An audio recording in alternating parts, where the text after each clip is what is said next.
Central banks have become the most powerful institutions you were never taught to question or even think about. They rarely stay in the spotlight, occasionally appear around elections, and most people can't really explain what they actually do.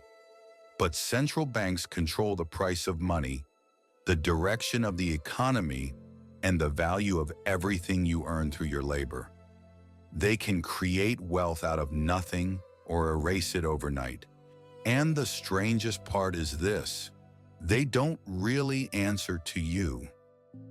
This is the story of how central banks became the rulers of modern finance, not as neutral referees, but as active players in a game they themselves invented.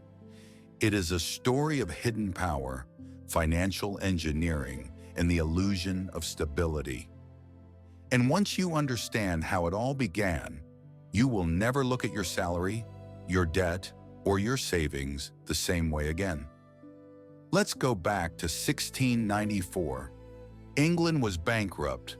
The crown had fought an expensive war against France, and the treasury was empty. This was not a bank as we know it today. It did not exist to serve citizens. It existed to finance the state and profit from it. This is the origin of the modern central bank. Not as a stabilizer, but as a lender to the government. And over time, this power only grew. By the 19th century, central banks across Europe had adopted similar models. Privately owned institutions with special privileges. They printed money. They controlled reserves. They supported governments during crises. In return, they gained extraordinary influence, often without democratic oversight. In the United States, the story was more difficult. Americans were deeply skeptical of centralized financial power. The first and second banks of the United States were shut down after controversies over corruption and elitism. For much of the 19th century, the U.S. had no central bank, and the financial system was a chaotic mix of private currencies, speculative manias, and violent panics. But after the Panic of 1907, a crisis so severe that even a private financier, J.P. Morgan, had to personally coordinate a rescue, pressure began to build. In 1913, Congress passed the Federal Reserve Act and created the Federal Reserve System. It was presented as a decentralized network of regional banks that would stabilize the economy. In practice, it became a central authority with immense power over interest rates, credit, and the money supply. And this is where the story becomes blurring. The Federal Reserve is not a government agency. It is an independent structure with both public and private elements. Its board is appointed by the president, but its member banks are privately owned. It is funded not by taxes, but by interest on government debt and fees charged to banks. It operates in the shadows of financial markets and makes decisions that affect millions without real voter oversight. So who does it serve? Officially, the Fed has two mandates: maximum employment and price stability. Unofficially, its actions often benefit the very institutions it is supposed to regulate. During the 2008 crisis, the Fed did not just cut interest rates, it printed trillions, bailed out investment banks, inflated asset prices, and guaranteed toxic debt. In 2020, it did it again. It bought corporate bonds, pumped liquidity into markets, and inflated asset bubbles that made the rich even richer. Everyone else was told to wait for trickle-down. Here is the reality. Central banks don't just control the economy, they shape it. They choose winners and losers. When they cut rates, stocks soar. When they tighten, markets fall. When they print money, asset holders get richer. When they raise rates, the working class pays more for mortgages, credit cards, and car loans. Despite claims of independence, Central banks are deeply entangled with the financial system they are meant to oversee. Their leaders rotate through investment banks. Their policies often mirror Wall Street's interests. They use intentionally vague, technical language that keeps the public in the dark. Today we live in a world where central banks are more powerful and less accountable than ever. The Federal Reserve, the European Central Bank, the Bank of Japan, the Bank of England. These are not neutral institutions. They are the architects of our monetary reality. Since 2008, they have transformed the economy into something unrecognizable. Low interest rates became normal. Quantitative easing, once unthinkable, became routine. They printed trillions to buy government bonds, corporate debt, even mortgage-backed securities. The result? Asset prices exploded. Stocks, real estate, commodities. For those who owned assets, it was a golden age. For everyone else, it was inflation disguised as prosperity. Housing became unaffordable. The stock market detached from wages. The cost of living rose while savings earned nothing. And most people never knew why. They blamed politicians. They blamed immigrants. But not the invisible hand controlling the money supply.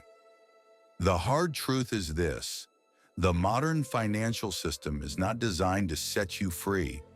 It is designed to keep you moving. Central banks grease consumption. They reward debt. They punish saving. They manipulate rates, control narratives, and move trillions with a keystroke. All under the banner of stability. But it is not your stability they are protecting. The game is simple. When things break, central banks save the system. Not the people, the system, the banks, the asset holders, the machine. Look at 2020. The COVID crash triggered the fastest market collapse in history. Within weeks, the Fed injected over $3 trillion into the system. Markets recovered. Billionaires doubled their wealth. But millions lost their jobs. Small businesses disappeared. Renters faced eviction. What was saved was not the economy. It was a display of power. Debt grew. Dependency deepened. And this matters. Because when central banks distort the cost of money, they distort everything. They make risk harder to price, saving harder to achieve, retirement harder to reach. They create bubbles. They trigger crashes. They build a roller coaster economy where real wealth is rare and paper profits vanish overnight. Worst of all, they remove agency. Most people don't even realize they are being affected. The interest on your student loan, the return on your savings, the price of your home, all of it is the result of decisions made in rooms you will never enter, by people you will never vote for.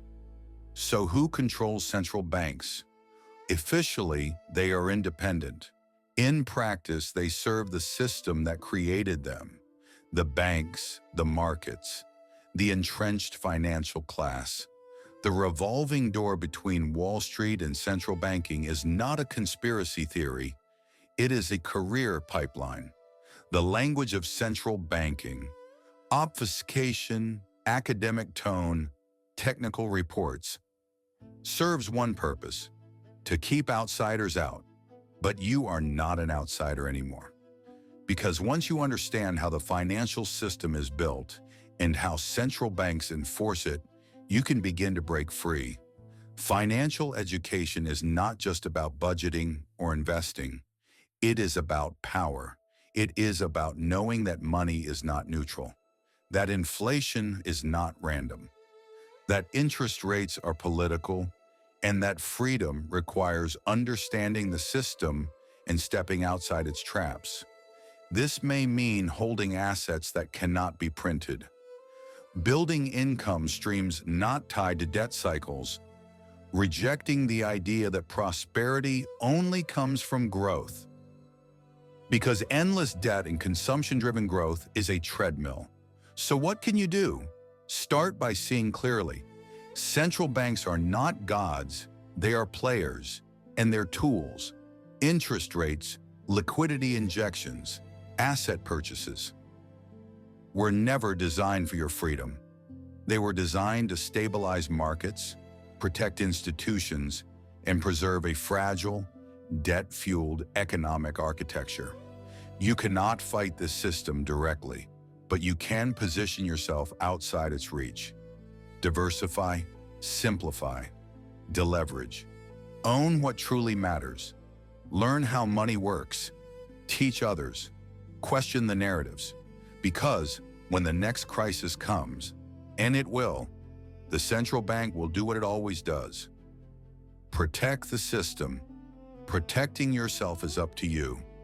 History doesn't repeat, but if you don't understand it, it will crush you all the same. If this gave you a new perspective, subscribe. The answers are in history. I'll show you where to look.